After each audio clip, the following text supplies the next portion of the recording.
여러분 안녕하십니까? 월요일 KBS 9시 뉴스입니다.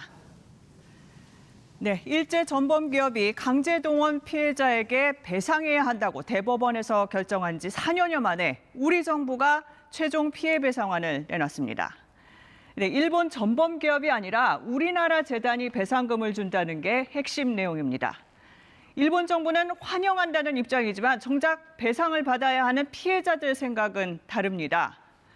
그런 돈 안 받겠다는 단호한 목소리가 터져나왔고 정부안에 반대하는 시민들은 거리로 나와서 촛불을 들었습니다. 이 문제부터 오늘 자세히 짚어봅니다.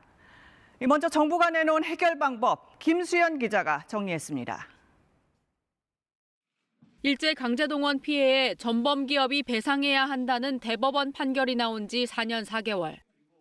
일본 정부가 배상 거부 입장을 고수해온 가운데 우리 정부가 먼저 해법을 내놨습니다. 행정안전부 산하 일제 강제동원 피해자 지원재단이 2018년 대법원 확정 판결을 받은 피해자 15명에게 판결금과 지연이자를 지급하기로 했습니다. 소송이 진행 중인 다른 피해자들이 최종 승소할 경우에도 같은 방식으로 배상할 계획입니다. 정부가 이 문제를 도외시하지 않고 책임감을 가지고 과거사로 인한 우리 국민의 아픔을 보듬겠다는 의지의 표현입니다.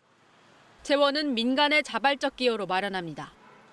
특히 1965년 한일 청구권 협정 당시 일본의 자금을 지원받았던 포스코 등 16개 한국 기업이 우선 재단에 기부할 것으로 보입니다.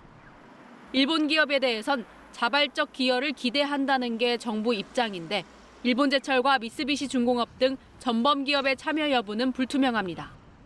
한일 경제계는 이번 배상안과 별개로 유학생 지원 등 미래 발전 명목의 공동기금을 조성할 것으로 보입니다. 외교부는 피해자와 유가족들을 직접 만나 정부 방안을 설명하고 이해를 구하는 노력을 계속하겠다고 밝혔습니다. KBS 뉴스 김수연입니다.